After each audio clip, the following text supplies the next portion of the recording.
우리가 받을 하나님의 말씀은 사도행전 28장 23절에서 31절 말씀입니다. 그들이 날짜를 정하고 그가 유숙하는 집에 많이 오니 바울이 아침부터 저녁까지 강론하여 하나님의 나라를 증언하고 모세의 율법과 선지자의 말을 가지고 예수에 대하여 권하더라. 그 말을 믿는 사람도 있고 믿지 아니하는 사람도 있어. 서로 맞지 아니하여 흩어질 때에 바울이 한 말로 이르되 성령이 이사야를 통하여 너희 조상들에게 말씀하신 것이 옳도다. 일러스되 이 백성에게 가서 말하기를 너희가 듣기는 들어도 도무지 깨닫지 못하며 보기는 보아도 도무지 알지 못하는도다. 이 백성들의 마음이 운둔하여져서 그 귀로는 둔하게 듣고 그 눈은 감았으니 이는 눈으로 보고 귀로 듣고 마음으로 깨달아 돌아보면 내가 고쳐줄까 함이라 하였으니 그런즉 하나님의 이 구원이 이방인에게로 보내어진 줄 알라. 그들은 그것을 들으리라 하더라. 바울이 온 이태를 자기 셋집에 머물면서 자기에게 오는 사람을 다 영접하고 31절은 다 같이 읽겠습니다. 하나님의 나라를 전파하여 주 예수 그리스도에 관한 모든 것을 담대하게 거침없이 가르치더라. 이는 살아계신 하나님의 말씀입니다. 아멘. 아유, 너무 좋네요. 여러분도 좋으시죠? 네. 일단 조금 어수선하게 느껴지긴 하지만 왠지 살아있다라는 느낌이 듭니다.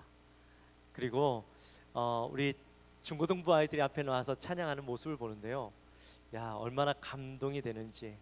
우리 또 젊은 집사님들, 우리 권사님들이 함께 또 나오셔서 찬양하고 우리 삼세오림과 우리 중고등부가 또 특송하는 그 찬양이 어떤 찬양보다도 감동으로 우리에게 다가오는 것 같습니다. 우리 저기 뒤에 계셨던 분들도 함께 참여했으면 얼마나 더 좋았을까라는 생각이 들긴 하지만, 그러나 온 세대 예배가 정말 온 세대 예배답다라는 생각이 듭니다. 아마 저뿐만 아니라 여러분들도 그런 생각이 드셨을 것 같고, 또 하나님도 예배를 보시면서 참 좋다라는 말씀을 생각을 하지 않으실까라는 그런 마음이 듭니다. 우리 시간에 옆에 분들과 함께 인사를 했으면 좋겠습니다. 당신의 인생이 기대가 됩니다.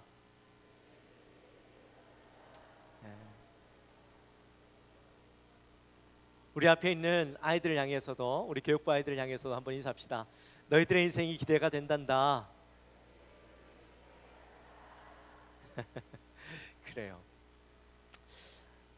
우리 아이들은 이번에 뒤를 향해서도 고백합시다. 우리 어르신들의 인생이 기대가 됩니다. 너희들이 하는 거야. 너희들이 하는 거야. 자, 뒤를 돌아보고 다시 어른들을 향해서 어르신들의 인생도 기대가 됩니다. 한번 해봅시다. 시작. 그래요.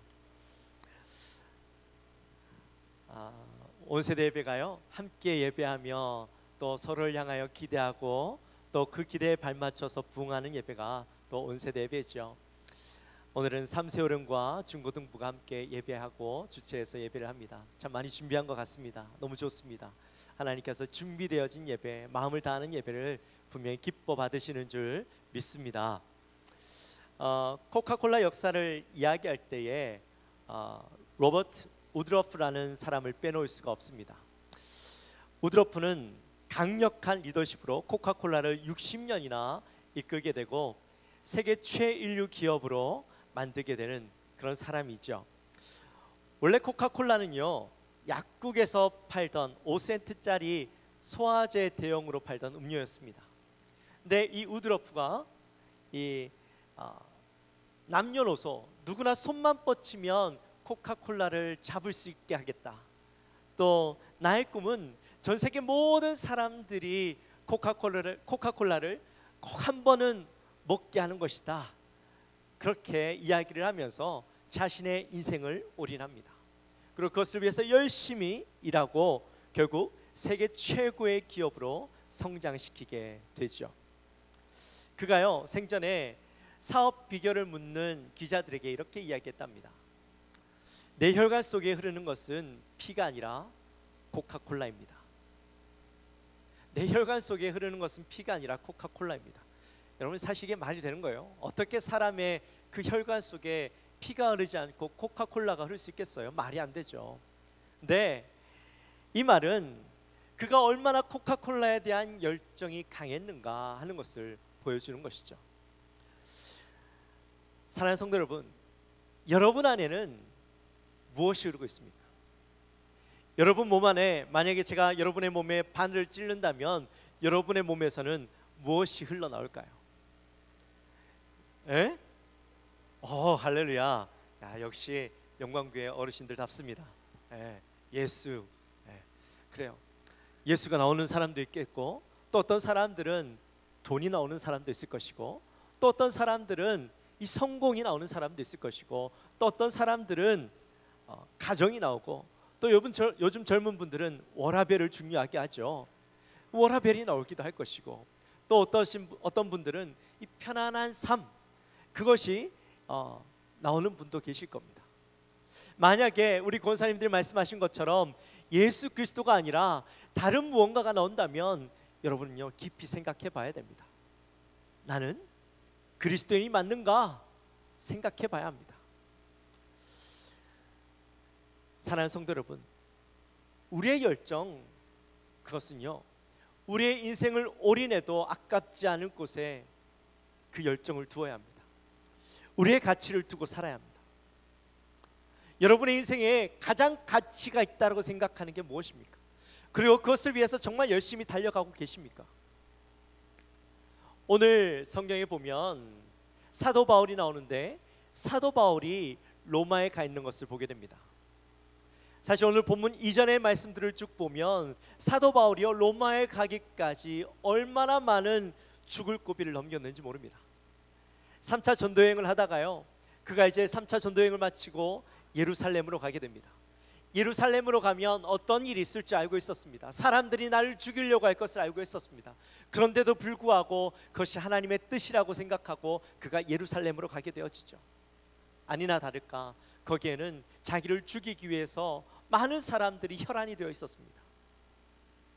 그 중에 어떤 사람들은 내가 사도 바울을 죽이지 않으면 나는 마시도 먹지도 않겠다라고 결단했던 40명의 사람들도 있었습니다. 그들의 눈을 피해서 로마 군사들에 의해 이제 로마로 가게 되어지는데, 로마로 가는 길에, 배를 타고 가는 길에 유라굴라 광풍을 만나서 배가 파선하고 거기에서 죽을 위험 가운데 놓이게 되죠. 근데 극적으로 살아나서 이제 거기에서 따뜻한 불을 피우려고 하는데 나무 속에서 이 독사가 바울의 손을 몹니다. 사람들이 다 죽을 거라고 했습니다. 그런데도 불구하고 그가 살아나서 결국에는 이 로마까지 다다르게 되었던 것이죠.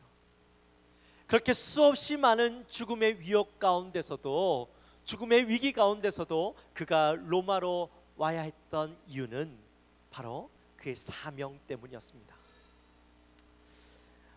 우리 말씀 한번 찾아볼까요? 사도행전 1장 8절 말씀, 우리가 너무나도 잘 아는 말씀입니다. 우리 한 목소리로 같이 한번 읽어봅니다.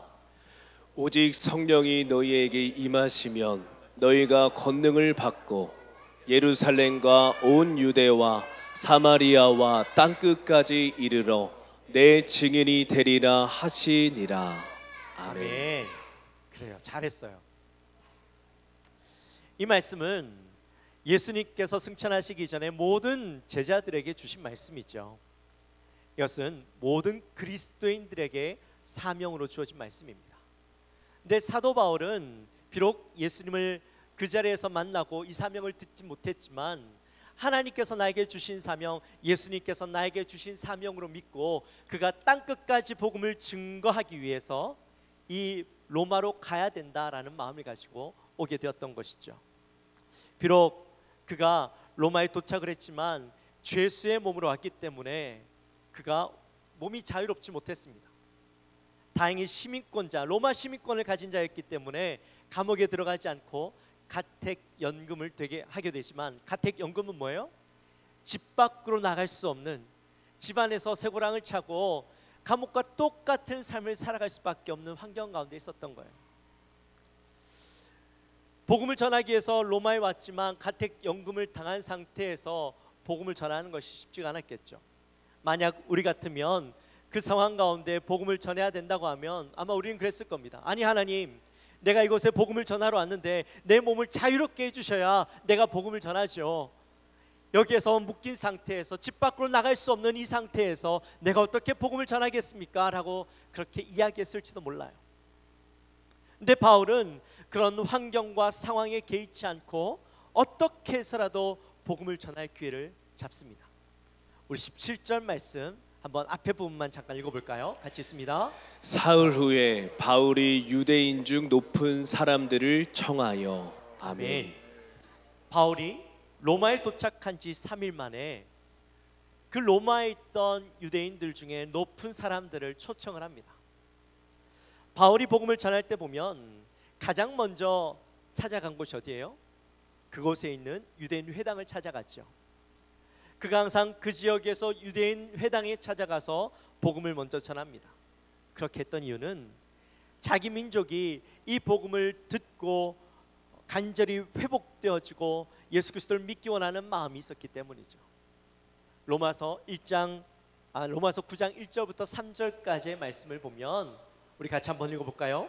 내가 그리스도 안에서 참말을 하고 거짓말을 아니하노라.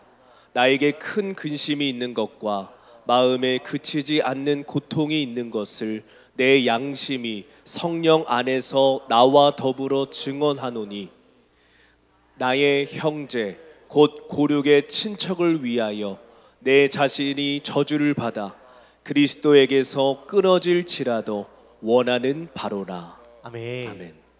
지금 사도 바울이 뭐라고 이야기하고 있어요?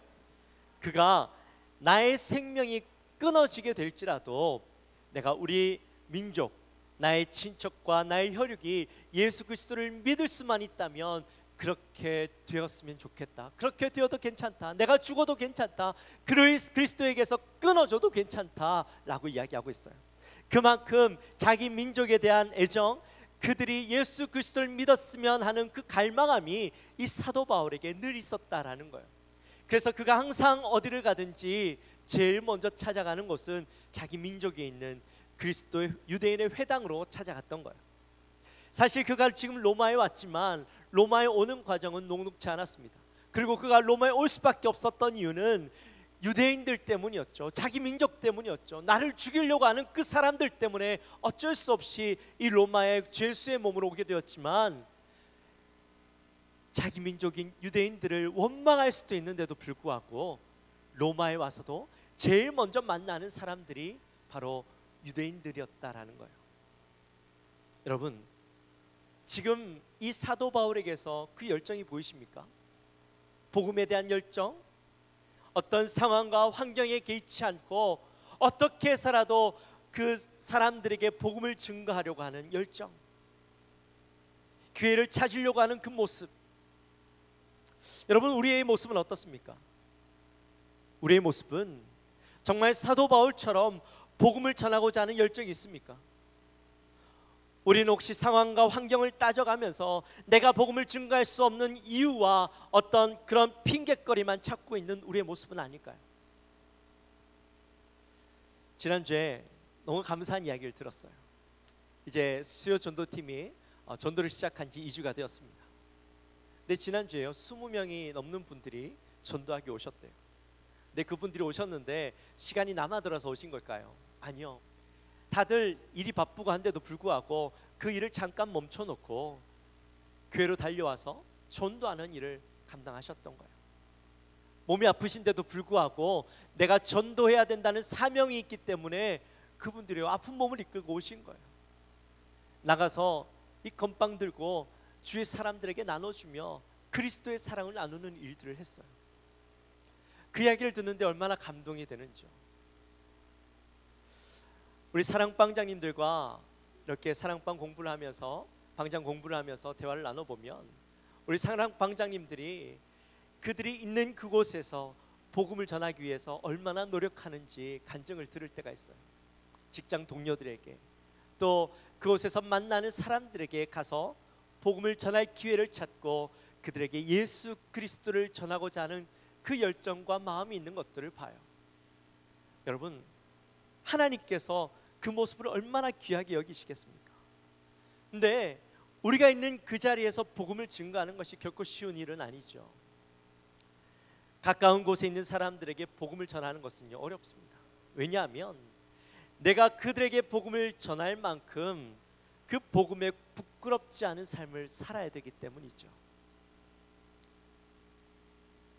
그런데 내가 그곳에서 그들에게 복음을 전할 수 있다면 그 삶은 얼마나 복된 삶이 될 수 있겠습니까?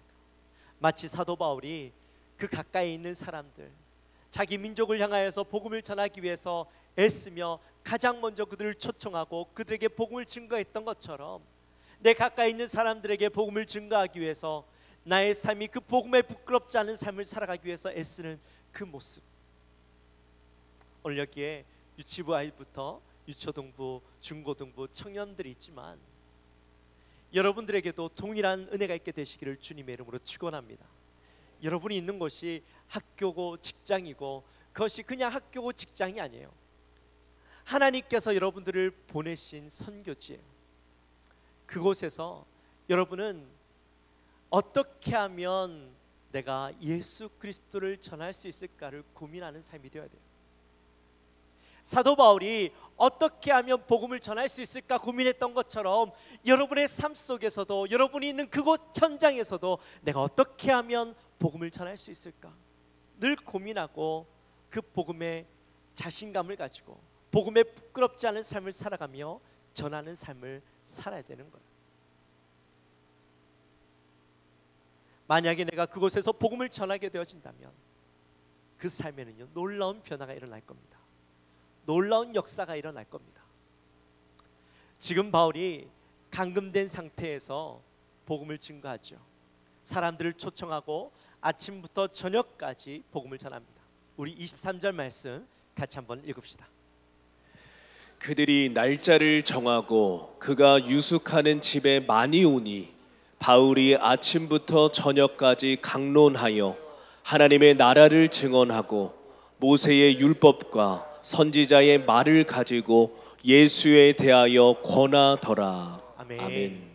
오늘 사도 바울이 사람들을 초청하여서 아침부터 저녁까지 무엇을 해요? 복음을 증거하죠. 어떤 복음? 바로 하나님 나라와 예수 그리스도에 관하여서 아침부터 저녁까지 강론을 합니다.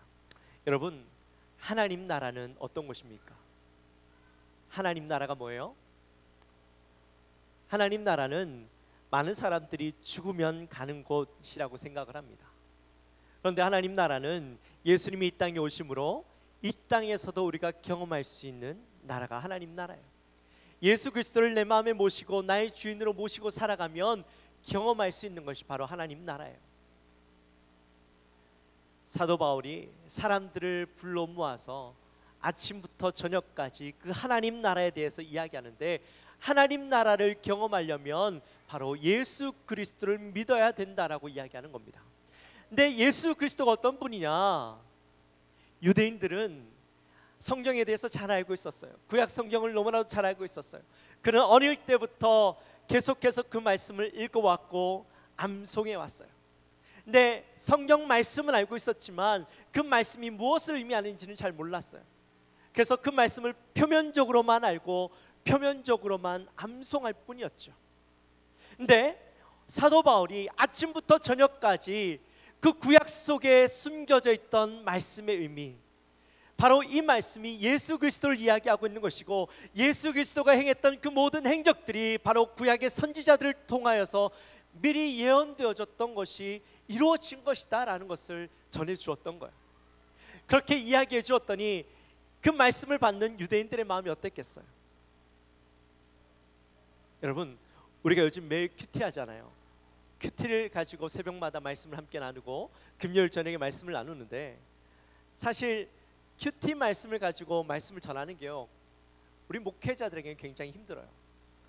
말씀을 깊이 연구하고 그 말씀의 의미를 하나하나 알고 깨닫고 그 중요한 것들을 우리 성도님들에게 전해야 되기 때문에 사실은 그냥 설교하는 것보다 더 힘들어요. 그럼에도 불구하고 우리가 매일 아침마다 그 설교를 큐티 내용을 가지고 함께 큐티하며 말씀을 전하는 이유는 그 말씀이 가지고 있는 우리가 그냥 읽어서는 깨달을 수 없는 그 말씀의 의미들을 우리 성도님들에게 전하고 싶은 것이죠. 근데 어떤 우리 성도님들이 그렇게 말씀해요. 예전에 내가 알지 못했던 말씀을 큐티로 인해서 내가 알고 듣게 되어지니까 너무 재밌다고, 재미있다고, 너무 좋다고. 여러분, 우리가 말씀 속에 있는 그 의미들을 숨겨져 있던 내가 알지 못했던 그 내용들을 깨닫게 되니 말씀이 즐겁고 기뻐지는데, 유대인들은요 평생 동안 그 말씀을 의미도 모른 채 암송해왔던 그 말씀의 의미가 깨달아지니 얼마나 좋았겠어요. 아마 기뻤을 거예요. 근데 오늘 말씀해 보니까요 우리의 기대와는 좀 다른 모습이 보여져요. 24절 말씀 같이 한번 읽습니다. 그 말을 믿는 사람도 있고 믿지 아니하는 사람도 있어. 아멘. 아멘. 여러분, 위대한 사도 바울이 복음을 증거했어요. 아침부터 저녁까지 그 말씀을 소상하게 밝혀 가르쳐 줬음에도 불구하고 참 신기하게도 사도 바울이 전한 말씀을 듣고도 믿는 사람이 있는 반면에 믿지 않는 사람들도 있었다라는 것이죠. 여러분, 이 말씀이요 우리에게 큰 위로가 됩니다. 저에게도 위로가 됩니다. 매주 말씀을 전하지만 은혜를 받는 사람도 있고 은혜를 받지 못하는 사람도 있어요. 말씀을 깨닫는 사람도 있고 깨닫지 못하는 사람도 있어요. 나름대로 열심히 전하지만 그 말씀을 받지 못하는 건 나의 문제가 아니라는 거죠. 여러분이 복음을 전할 때도 어떤 사람들은 그 말씀에 귀를 기울이는 사람도 있고 어떤 사람들은 귀를 기울이지 못하고 말씀을 아무리 전해도 잘 전해도 깨닫지 못하는 사람들이 있어요. 그 이유는 우리의 문제가 아니라 그들의 문제인 거예요. 심지어 예수님이 복음을 전하는데도 불구하고 그 말씀을 받아들이는 사람이 있는 반면에 받아들이지 못하는 사람들이 있었어요. 성경에 보면 씨 뿌리는 비유가 나오죠. 씨가 뿌려져요. 근데 그 씨가 길가에도 떨어지기도 하고 돌짝밭에도 떨어지기도 하고 가시덤불 사이에 떨어지기도 하고 또 어떤 씨앗은 좋은 옥토에 떨어지기도 하고, 그래서 옥토에 떨어진 그 씨앗이 열매를 맺게 되어지죠. 마찬가지예요. 우리가 복음을 전하는데 어떤 사람들은 그 복음을 받아들이기도 하고 그 복음을 받아들이지 못하는 사람도 있어요. 우리의 마음은 그들이 복음을 받아들이지 못하는 것으로 인하여서 기뻐하고 복음을 받아들이는 것으로 인하여서 기뻐하고 받아들이지 못하는 것으로 슬퍼하고 마음 아파하죠. 근데 중요한 건 그게 아니에요. 우리에게 있어서 사명은 복음을 전하는 것이지 그들이 받든지 받지 아니하든지 거기에 우리의 마음을 빼앗기는 것이 아니라는 것이죠. 그래서 복음을 전하는 것으로 기뻐하고 복음을 전하는 그 사명에 우리의 초점이 맞춰져야 되는 거예요.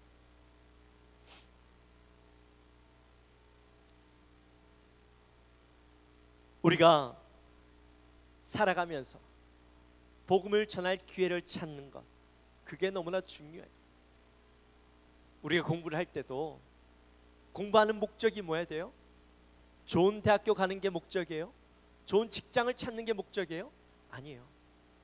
우리가 공부를 열심히 하는 이유도 하나님의 복음을 위해서, 우리가 직장에서도 열심히 일하고 사람들에게 인정받아야 하는 이유도 복음을 위해서, 내가 선한 일을 하고 무엇을 하든지 그 목적은 내가 사람들에게 인정받고 높아지는 것이 아니라 바로 그것을 통하여서 예수 그리스도의 복음을 전하는 것이 목적이 되어져야 되는 거예요. 거기에 우리의 패션, 열정이 있어야 되는 거예요.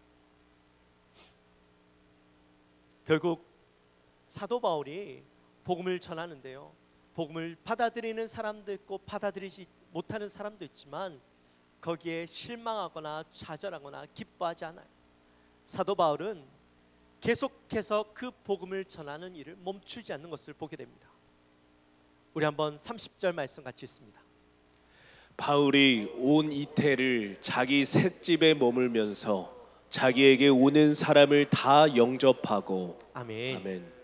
바울이 복음을 전하는 일에 비록 내가 갇혀 있고 가택 연금을 당해서 마음대로 나가서 복음을 전할 수 없지만 사도 바울을 찾아오는 누구라도, 그 사람이 유대인이 되었든 이방인이 되었든 그가 어떻게 했다? 영접했다라고 이야기합니다. 여러분, 영접했다라는 말은 다른 말로 이야기하면 환대했다, 잘 대접했다, 기쁘게 맞아 주었다라는 것이죠. 사도 바울은 찾아오는 그 누구라도 그들에게 복음을 전할 수 있는 기회를 위해서 그들의 마음을 여는, 환대하고 영접하는 일들을 했어요. 그리고 그들의 마음이 열려지면 그들에게 복음을 증거하는데, 우리 31절 말씀을 같이 읽습니다.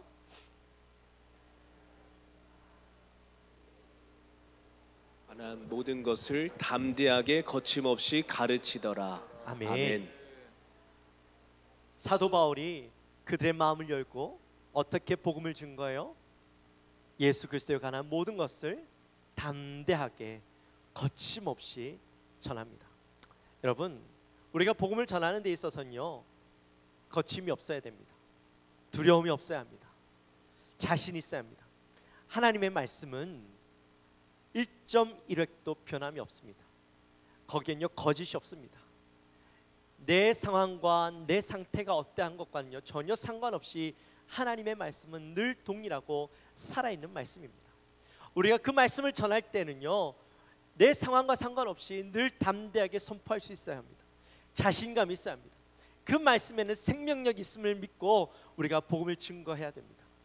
그럴 때 그 말씀이 살아서 역사하는 것이죠.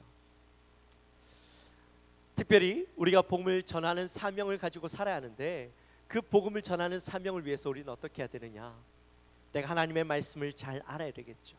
우리가 복음의 기초를 하면서 우리가 하나님에 대해서, 또 죄에 대해서, 예수 그리스도에 대해서 우리가 함께 말씀을 나누고 그것을 깨닫기 위해서 노력해야 되는 이유가 뭐냐 하면, 우리가 단순히 그 성경을 아는 지식에 그치는 것이 아니라 내가 그분을 잘 알아서 그분을 담대하게 선포하기 위해서 우리가 말씀을 알아야 되는 거예요.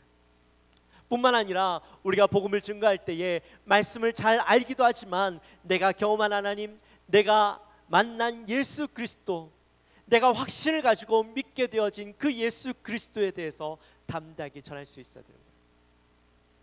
여러분, 내가 만난 예수님, 그 누구보다도 내가 만난 예수 그리스도를 제일 정확하게 전할 수 있지 않을까요?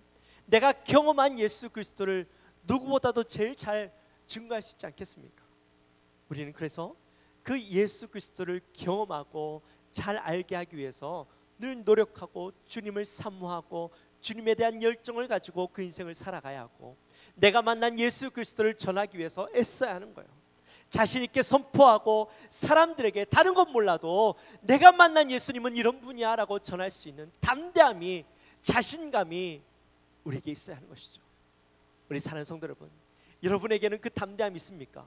내가 만난 예수 그리스도 누구에게라도 자신감 있게 담대하게 거침없이 전할 수 있는 확신이 여러분들에게 있으십니까? 여러분들에게 그 확신이 있게 되어지시기를 주님의 이름으로 축원합니다. 그것을 가지고 세상에 나가서 예수를 증거하면 어떤 사람은 받아들이는 사람도 있을 것이고 어떤 사람들은 받지 않는 사람도 있을 것이고, 그게 중요한 것 아니에요. 우리는 내가 아는 예수 그리스도를 거침없이 담대하게 전할 수 있는 그 용과 힘이 우리에게 있어야 하는 거예요. 복음을 증거하기 위해서 죽음의 고비를 넘겨가며 어디까지? 로마까지 갔던 사도 바울처럼 우리의 인생에도요 그런 마음이 있어야 된다는 것이죠. 오늘 본문 말씀에 보면 오늘 그렇게 31절 말씀에서 끝이 나버려요. 그 말씀 뒤에 뭔가 있어야 될 것 같은데, 하나님 나라를 전파하며 주 예수 그리스도에 관한 모든 것을 담대하게 거침없이 가르치더라 하고 그렇게 끝나버렸어요. 사도행전이. 왠지 뒤에 뭔가 있어야 될 것 같아서 아무리 찾아봐도 아무것도 나오지 않아요. 이 말씀을 썼던 누가는요 굉장히 똑똑한 사람이에요. 의사예요.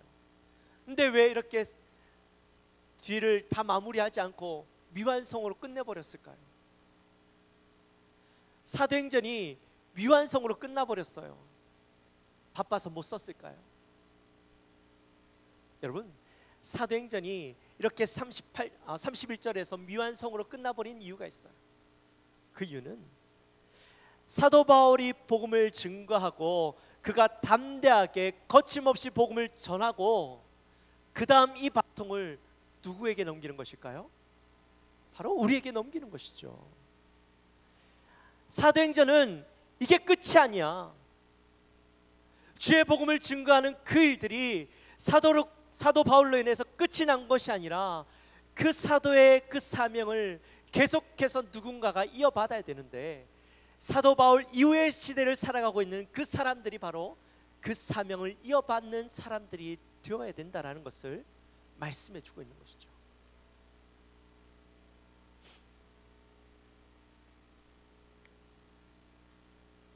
끝이 없이 끝난 사도행전, 결국에는 우리가 그 말씀을 이어받아서, 그 사도 바울의 그 열정을 이어받아서 예수 그리스도에 관한 복음, 하나님 나라에 대해서 우리가 자신감 있게 전하는 사명을 우리가 받아야 되는 거예요.